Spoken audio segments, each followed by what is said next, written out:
My fiancée cheated, rolled her eyes. I stayed calm and ended everything. I caught the woman I was going to marry red-handed, and her only reaction was to roll her eyes at me. My name is Caden, and I am 29 years old. For the better part of my adult life, I believed that love was about compromise, about bending over backward to make the other person happy, and about building a future that could weather any storm. I had spent the last 3 years of my life constructing exactly that kind of future with a woman named Mia. We were the couple that everyone else looked at and envied, or at least that was what I told myself. On paper, we were perfect. We had just moved into an upscale 2-bedroom apartment in the city. We drove matching SUVs, and our wedding, planned for a date just 6 months away, was going to be the event of the season. I had put everything I had into this relationship, financially, emotionally, and physically, convinced that Mia was the person I would grow old with. But perfection, as I would soon learn, is often just a carefully curated mask hiding a rotting core. It started as a subtle shift in the atmosphere, a change in the weather of our daily life that I couldn't quite place. Mia had always been a social creature, obsessed with her image and how she was perceived by the world, but lately, her phone had become an extension of her hand. She was constantly scrolling, constantly typing, with a sly, secretive smile playing on her lips that vanished the moment I entered the room. When I asked her who she was talking to, she would wave me off with a laugh, telling me I was being paranoid or that it was just wedding planning details. I wanted to believe her. I needed to believe her because the alternative was too terrifying to contemplate. I had dedicated my entire existence to this woman, and the thought of that foundation crumbling was enough to keep me up at night. Staring at the ceiling while she slept peacefully beside me, her phone tucked securely under her pillow. The tension in the apartment began to thicken like a physical presence. Dinners that used to be filled with laughter and conversation about our days became quiet. Awkward affairs were the only sounds of the clinking of silverware against china. She would find reasons to leave the room whenever her phone buzzed, stepping out onto the balcony or locking herself in the bathroom, claiming she needed privacy for a work call. But she worked in retail, and her schedule was predictable. There were no late-night conferences, no emergency shipments that required her attention at 10 o'clock at night. I began to notice little changes in her appearance, too. She started buying lingerie that she never wore for me, getting her hair done in styles she claimed were just for fun, and wearing perfume to the grocery store that I had only ever smelled on her when we were going out for anniversaries. It was the classic checklist of a cheating partner, written in a language I was desperately trying to translate into something innocent, anything that wouldn't mean my world was about to end. I tried to bridge the growing distance between us. I planned date nights. I bought her flowers. I tried to initiate conversations about how she was feeling, hoping that if I just loved her enough, the wall she was building would come down. Instead, she treated my efforts with a sort of bored disdain. She would look at the flowers and ask why I wasted the money, or she would sigh during dinner and check her watch, counting down the minutes until she could go back to her digital life. I felt like I was shouting into a void, throwing pieces of my heart into a bottomless pit. The worst part was the gaslighting. Whenever I expressed my hurt or my confusion, she would turn it around on me, telling me that I was stifling her, that I was too needy, that I didn't understand the pressure she was under. She made me feel guilty for wanting connection, for wanting the woman I fell in love to actually be present in the room with me. I was walking on eggshells, terrified that one wrong move would shatter the fragile glass house we were living in, unaware that it was already riddled with cracks. The breaking point didn't come with a dramatic explosion, but with a quiet, devastating click. It was a Tuesday evening, and I had come home from work early because of a migraine. I expected the apartment to be empty, as Mia usually worked late on Tuesdays. Instead, I heard her voice drifting from the living room, low and giggly, a tone she hadn't used with me in months. I stood in the hallway, frozen by the entrance, listening to her talk. She wasn't on the phone. She was FaceTiming someone. Through the crack in the door, I could see her on the couch, sprawled out in that new lingerie, holding the phone up to show off her outfit. She was twirling her hair, biting her lip, doing everything she used to do to get my attention, but directing it all at a screen. My heart hammered against my ribs, so hard I thought it might bruise my chest. I knew, in that moment, that my life was about to change irrevocably. I didn't barge in. I didn't scream. I just stood there and listened as my future dissolved into the sound of her laughter for another man. I retreated to the bedroom without making a sound, my movements slow and heavy, as if I were underwater. I sat on the edge of the bed, the room spinning slightly, and tried to process what I had just witnessed. My mind was racing, tried to construct a scenario where this wasn't what it looked like, but the evidence was too overwhelming. The giggles, the pose, the intimate tone. It was a betrayal that screamed louder than any shout. I felt nauseous, the migraine forgotten, replaced by a hollow, aching pit in my stomach. For a long time, I just sat there, staring at a stain on the carpet that I had been meaning to clean for weeks, realizing how symbolic it was. I had been trying to clean up the messes in our relationship for so long, ignoring the fact that the stain was growing, spreading, and ruining the entire fabric of our life together. A few minutes later, I heard the front door close. She had left. I don't know where she went, but the silence that followed her departure was deafening. It was the silence of a graveyard. The quiet after a storm has leveled everything in its path. I walked back into the living room, the scene of the digital crime. The air still smelled like her perfume, a sweet, cloying scent that now turned my stomach. Her phone sat on the coffee table, screen black, like a dormant volcano waiting to erupt. I knew I shouldn't look. I knew that once I unlocked that door, there was no going back. But the pull was irresistible. The need to know the truth, to see the face of the man who had destroyed my life, was stronger than my fear of the pain. I picked up the phone. My hand was shaking so badly, I almost dropped it. I knew her passcode. It was our anniversary, a date that apparently meant everything to me and nothing to her. I typed it in, and the screen lit up, flooding my vision with a torrent of messages and images that felt like physical blows to the face. I opened her Instagram first, scrolling through her posts. To the public, to her friends, and even to our families, she was the blushing bride-to-be, posting pictures of us at the engagement party, captioning them with heart emojis and promises of forever. But it took me only seconds to find the second account, a Finsta, or fake Instagram, she had set up specifically for this double life. The profile picture was her in a revealing top, not the wholesome image she curated for her main page. As I scrolled through the photos, my blood ran cold. There were dozens of pictures, far more explicit than anything she had ever sent me. Poses that left nothing to the imagination, captions that begged for attention, and comments from a username that made my breath hitch in my throat. It was a man named Jason.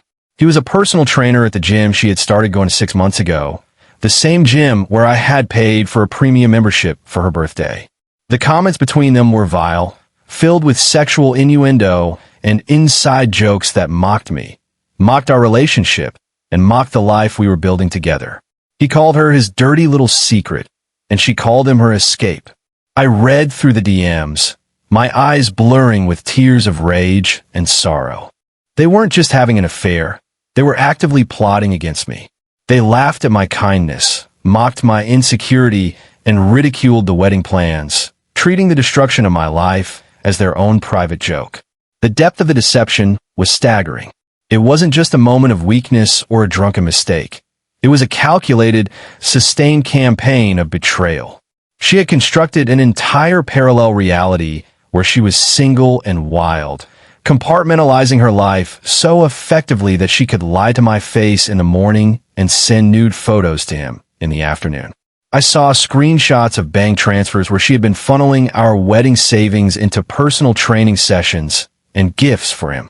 I saw messages where she complained about me, telling him that I was boring, that I didn't satisfy her, that she was only marrying me for the stability I provided. Every word was a knife twist, digging deeper into the wound, confirming my worst fears and amplifying them. I wasn't just losing a girlfriend, I was losing the last 3 years of my life, which now felt like nothing more than a performance I had paid for. I took screenshots of everything. I saved the photos, the chats, the bank transfers. I methodically gathered the evidence, my movements becoming eerily precise despite the turmoil raging inside me. I needed this proof. I needed it because I knew her. I knew that when confronted, she would lie. She would manipulate. She would try to spin the narrative to make herself the victim. But with this, I had the ammunition to fight back. I sent the evidence to my own phone and to a secure cloud drive, ensuring that even if she deleted everything, I would have the truth. As I watched the progress bar on the upload screen fill up, something inside me shifted. The shock began to recede, replaced by a cold, hard clarity. The tears stopped. The trembling in my hands ceased. I was no longer the confused, hurt fiancé. I was a man who had been wronged, and I was a man who was about to deliver a consequence so severe it would reverberate through her life for years to come. I placed the phone back exactly where I found it, wiped the screen clean of fingerprints, and waited for the actress to return to the stage. The hours ticked by with agonizing slowness. I sat in the dark living room, waiting in the armchair that faced the door. I wasn't planning a physical confrontation. I didn't want to scream or throw things. That was the reaction she expected from me, the reaction she probably wanted so she could point to it as proof of my instability. No, I wanted to watch her. I wanted to see the look on her face when she realized the game was over. Around midnight, I heard the key turn in the lock. The door swung open, and she walked in, carrying a shopping bag from a high-end boutique, looking flushed and glowing. She stopped short when she saw me, sitting there, the only light coming from the street lamps outside the window. For a split second, a look of guilt flashed across her face. But it vanished so quickly I might have imagined it, replaced by her signature expression of cool indifference. She asked me why I was sitting in the dark, her tone annoyed rather than concerned. She didn't even have the decency to look worried that something might be wrong. She just tossed her keys onto the counter and dropped her shopping bag on the floor, moving toward the bedroom as if I were a piece of furniture she had to navigate around. I didn't move. I didn't speak. I just watched her. This lack of reaction seemed to unnerve her slightly. She paused, turning back to look at me with a furrowed brow, asking me if I was going to pout all night or if I was actually going to say something. The casual cruelty in her voice made my blood boil, but I kept my face a mask of stone. I stood up slowly, walking over to the coffee table where her phone lay. I picked it up, and I saw her eyes track the movement. She stiffened, just for a fraction of a second, but then she rolled her eyes, that dismissive gesture that had become her trademark. I asked her who Jason was. I didn't shout it. I said it softly, like I was asking about the weather.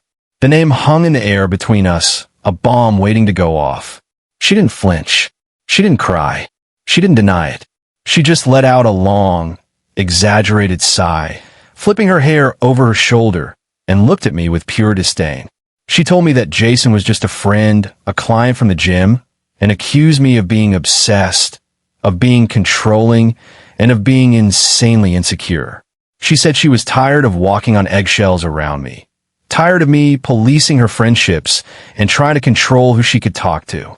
She said I was stifling her spirit and that maybe she shouldn't have to explain every platonic interaction she had just to soothe my fragile ego. It was the performance of a lifetime. She stood there, bathed in the dim light of the apartment, lying to my face with a confidence that was terrifying. She wasn't just denying the affair. She was attacking me for having the audacity to ask about it.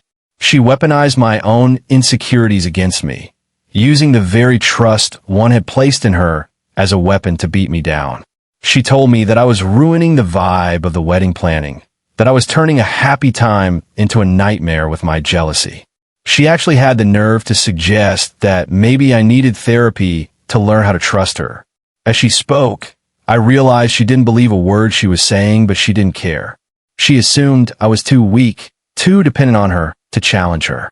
She thought I would accept her gaslighting because the alternative, leaving her, was something she didn't think I had the strength to do. Then, I did the one thing she wasn't expecting. I stopped listening to her lies and started telling the truth. I calmly listed the facts. I told her about the secret Instagram account. I described the photos she had posted, the poses, the captions. I I recited the messages between her and Jason, word for word. I told her about the money, the wedding fund she had spent on gym sessions and designer clothes for another man. As I spoke, the color drained from her face. The smug arrogance evaporated, replaced by a dawning, pale horror. She tried to interrupt, to stammer out a denial, but I didn't let her. I just kept going, my voice steady and low, detailing every instance of betrayal I had found on her phone. I stripped away her armor of lies until there was nowhere left for her to hide. When I finally stopped speaking, the silence in the room was absolute. She stared at me, her mouth slightly open, her eyes wide with a mixture of fear and shock. She looked like a child who had been caught with her hand in the cookie jar, except the cookies were our life savings and our future. Then, just as quickly as the fear appeared, the anger returned. She didn't apologize. She didn't beg for forgiveness. She got angry at me for snooping. She screamed that I had violated her privacy, that I was a psycho for going through her phone. She called me pathetic and told me that I had ruined everything by being a controlling stalker. She said that maybe she wouldn't have felt the need to seek attention elsewhere if I wasn't so emotionally unavailable. She blamed me for her cheating, twisting the knife one last time. And then she did it. She stood there, caught red-handed in a devastating lie, and she rolled her eyes at me. She dismissed me, dismissed my pain, and dismissed our engagement with a single, arrogant movement of her eyes. It was that roll of the eyes that sealed her fate. It was the moment the Caden who loved her died, and the Caden who would survive her was born. The eye roll was the spark that ignited the gasoline. It was such a small gesture, really a reflexive movement of disdain that she had used 1,000 times before. But this time, coming on the heels of the undeniable proof of her betrayal, it was a declaration of war. It told me everything I needed to know about how little she respected me, how little she valued the life we had built. She wasn't sorry. She was just annoyed that she got caught. She wasn't heartbroken. She was irritated that her fun had been interrupted. In that moment, looking at her flushed, angry face, I didn't feel love anymore. I didn't feel sadness. I felt nothing but a cold, clear resolve. I realized that arguing with her was pointless. Screaming at her would only give her ammunition to play the victim. Begging her to stay would be an insult to myself. The only way to win this game was not to play. I turned my back on her. I simply turned around and walked into the bedroom, closing the door softly behind me. I could hear her shouting in the living room, demanding to know where I was going, telling me not to walk away from her. Her voice was shrill, desperate now that she had lost control of the narrative. But I didn't turn around. I locked the door and leaned against it for a moment, taking a deep breath, letting the silence of the room wash over me. I looked around the space we had shared. The king-size bed with the expensive linens we picked out together. The photos of us on the dresser, smiling and in love. The walk-in closet filled with her clothes. It felt like a museum exhibit of a life that no longer existed. It was a shrine to a lie. I moved with a mechanical efficiency. I pulled out my phone and opened my banking app. My heart rate was steady now, my movements purposeful.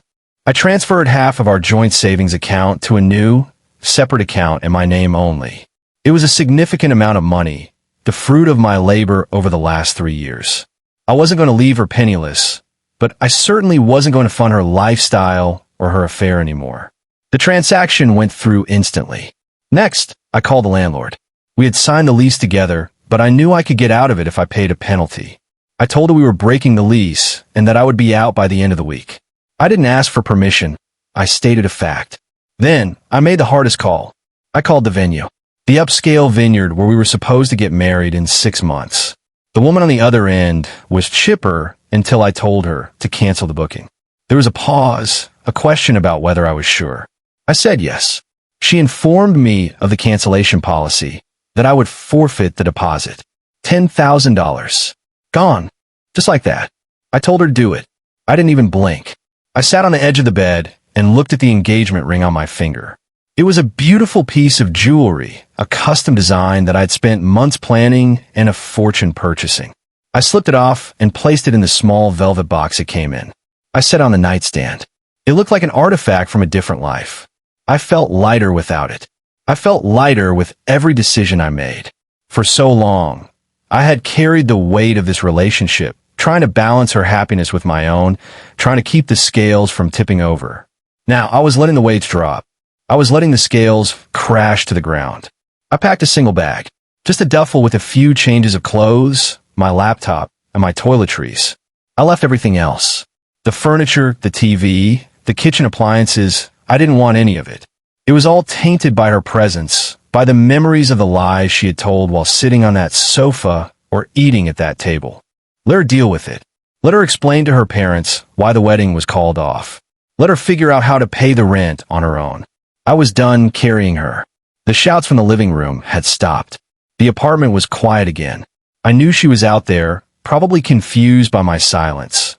Maybe checking her phone to see if her messages were still there, wondering what my next move would be. She expected me to come out and fight. She expected me to come out and cry. She expected me to come out and forgive her like I always did. But the person she knew didn't exist anymore. The person leaving this room was a stranger to her, a man who had learned the hardest lesson of his life. Sometimes, the only way to save yourself is to destroy everything you thought you wanted. I opened the door. She was sitting on the couch, her arms crossed, glaring at me. She looked like a petulant child who had been sent to timeout. When she saw my bag, her expression faltered. She asked me what I was doing, if I was seriously leaving. She tried to use her mocking tone again, telling me to go ahead and run away, to go cry to my friends. She thought it was a bluff. She thought I was packing a bag to go stay at a hotel for the night, to cool off. She thought I would be back tomorrow, tail between my legs, ready to accept her half-hearted apology. I walked past her without a word. I didn't look at her. I didn't acknowledge her existence. I walked to the front door, my duffel bag slung over my shoulder. I reached into my pocket and pulled out my keys. I took the key to the apartment off the ring and placed it on the hallway table. It made a small, sharp click against the wood. It was the final chord of the symphony we had been playing. It was over. Stepping out of that apartment and into the cool night air felt like taking my first real breath in 3 years. The city was alive around me, the hum of traffic and the distant sirens creating a soundtrack of normalcy that seemed to mock the devastation I had just left behind. I walked to my car, throwing my bag into the passenger seat. I sat there for a moment, my hands resting on the steering wheel, staring up at the window of our apartment. I could see a shadow moving behind the blinds. She was pacing. She was probably on the phone with Jason, spinning a new narrative, one where I was the villain who had abandoned her. I didn't care. Let her have her lies. They were all she had left. I drove.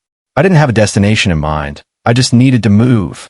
I ended up at a 24-hour diner on the other side of town, a place with fluorescent lights and sticky tables that was the polar opposite of the pristine aesthetic Mia had cultivated for our life. I ordered coffee and sat in a booth, watching the steam rise from the cup. I pulled out my phone and started making the rest of the calls. I called the photographer. I called the florist. I called the DJ. I called the caterer. One by one, I dismantled the wedding. Each cancellation was a small victory, a reclaiming of my future. I was supposed to be saying vows in front of 300 people in 6 months. Instead, I was alone in a diner, drinking lukewarm coffee, and I had never felt freer. The sun began to rise as I finished the last call. I watched the city wake up through the diner window. People were going to work, walking their dogs, living their lives. The world hadn't stopped because my engagement ended. It was a cliché, but it was a liberating realization. I was just one man in a world of billions, and my heartbreak, while all-consuming to me, didn't even register on the Richter scale of the universe. It was a perspective I had lost while I was trapped in the bubble of Mia's drama. I checked my phone. I had missed 50 calls from her and about 100 text messages. They started angry, accusing me of being childish, then moved to panicked demands to know where I was, and finally, to a string of desperate voicemails telling me she loved me and that we could work it out. I didn't reply to a single one. Silence was the loudest weapon I had. I knew she was spiraling. I knew she was realizing that the safety net she took for granted, the fiancé who paid the bills, who managed the logistics, who loved her unconditionally, was gone. She was facing the reality of her actions without the buffer of my forgiveness. I ordered breakfast, the first real food I had eaten in days. As I ate, I thought about the future. It was a blank canvas, terrifying and exhilarating all at once. I didn't have to worry about wedding seating charts.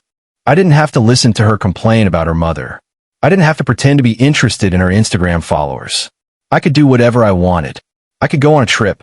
I could buy a motorcycle. I could just sit in a diner and watch the sunrise. The possibilities were endless. Around noon, I checked into a hotel. It was a nice hotel, much nicer than I could usually afford, but I had my half of the savings, and I felt like celebrating. I took a long, hot shower, washing off the grime and the sweat and the lingering scent of the apartment. I scrubbed my skin until it was red, trying to cleanse myself of the last 3 years. When I got out of the shower, I looked at myself in the mirror. I looked different. My eyes were harder, my jaw set. I looked like a man who had been through a war and survived. I put on fresh clothes and lay down on the crisp, white sheets of the hotel bed.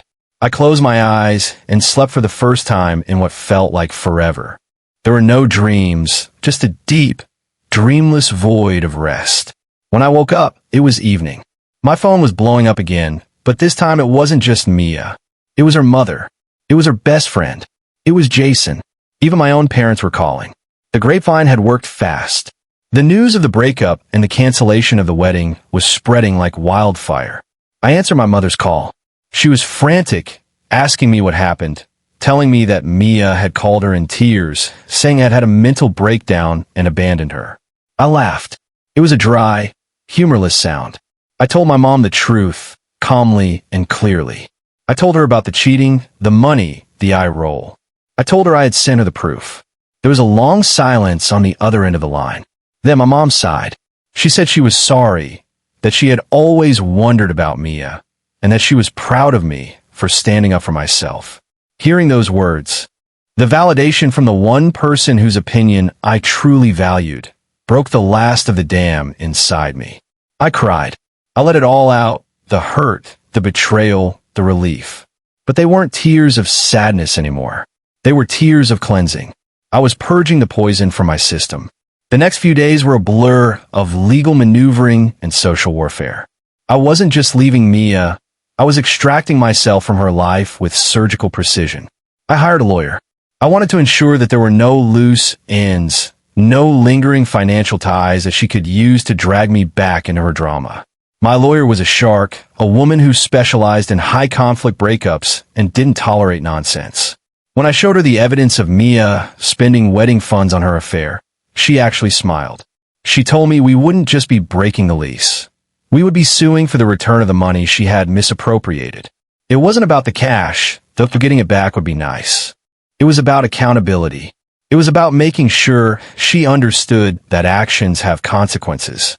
Mia tried everything to get to me. She showed up at my hotel, crying, begging me to talk to her. Security turned her away. She sent me long, tearful emails about how she made a mistake, how Jason meant nothing to her, how she realized I was the love of her life. I didn't read them. I marked them as spam. She tried to weaponize our mutual friends, sending them to plead her case. But the screenshots I had sent to my own phone were comprehensive. I didn't need to defend myself. The evidence spoke for itself. I forwarded the receipts to her closest friends, the ones who had encouraged her behavior, the ones who had covered for her. I watched as the tide turned. The people who had been her cheerleaders suddenly went silent. The girl power support network she relied on crumbled when they saw the receipts. No one wanted to be associated with a woman who stole from her fiancé to fund her affair with a personal trainer. The confrontation with Jason was inevitable, but I didn't seek him out. He sought me out. He sent me a message on Instagram, thinking he was being tough. He told me to stop harassing Mia, to leave her alone, and to be a man. It was pathetic. A grown man trying to white knight for a woman he had been helping to betray. I didn't reply to him directly. Instead, I found his girlfriend profile. Yes, Jason had a girlfriend. A woman who, based on her profile, had no idea what was going on. I sent her the screenshots. All of them. The photos, the messages, the bank transfers. I wished her luck. It was a ruthless move, perhaps, but I was done playing by the rules of the game that was rigged against me. If Mia wanted to burn her life down, I was just providing the gasoline. Within 24 hours, Jason's social media went private. Then it disappeared entirely. Mia called me, screaming, telling me I had ruined everything. I listened for about 5 seconds, then hung up and blocked her number. The sound of her voice, once my favorite sound in the world, was now just noise. Moving out of the apartment was the final physical step. I went back while she was at work, escorted by 2 movers and my lawyer. We took everything that was mine. The TV, the gaming console, the coffee maker, every electronic appliance and piece of furniture I had paid for. We left her with the empty boxes, the cheap furniture she had brought, and the walls stripped bare of our memories. It was a stark visual representation of what she had done to our relationship. I left the engagement ring on the kitchen counter, right in the center. It was a shiny, useless token of a promise that had been broken. As I walked out of the apartment for the last time, I didn't look back. I didn't feel a pang of nostalgia. I just felt the weight of the key in my pocket, which I dropped into the building manager's mailbox on my way out. I drove to my parents' house for a few days to decompress. Being in the city felt too suffocating, too full of memories of her. My parents welcomed me with open arms, feeding me and letting me talk, or not talk, as much as I needed. My dad took me fishing, a ritual we hadn't done in years. Sitting on the lake, watching the bobber float on the water, I felt a sense of peace I hadn't felt in a long time. My dad didn't ask about Mia. He just talked about the weather and the fish. It was exactly what I needed. I realized then that I hadn't just lost a relationship. I had lost myself in it. I had become the guy who paid for everything, the guy who organized everything, the guy who was always there to fix her problems. I didn't know who Caden was without Mia. But sitting on that boat, I realized I had the chance to find out. I was starting from zero, but zero was a lot better than negative. A month passed, then 2. The initial shock of the breakup faded, replaced by the steady rhythm of a new life. I found a new apartment, a smaller place that was just mine. It had a view of the park and no room for a partner who didn't respect me. I decorated it the way I wanted, with dark leather furniture and a big screen for movies, without a single thought about whether it matched someone else's aesthetic. I went back to the gym, a different one, where I could focus on my health without seeing the face of the man who had tried to destroy my life. I picked up old hobbies I had neglected, like reading and hiking. I reconnected with friends who had drifted away because Mia didn't like them. Slowly, piece by piece, I was rebuilding myself. The legal process dragged on, as it always does, but the outcome was never in doubt. Mia tried to fight the lawsuit, claiming the money was a gift, but the paper trail was undeniable. In the end, she had to pay back every cent she had taken from the wedding fund, plus interest. It bankrupted her. She lost the apartment. She had to move back in with her parents. It was a harsh fall from grace for the girl who cared so much about appearances. I heard through the grapevine that she had tried to blame me entirely, playing the victim card to anyone who would listen. But people aren't stupid. They saw the facts.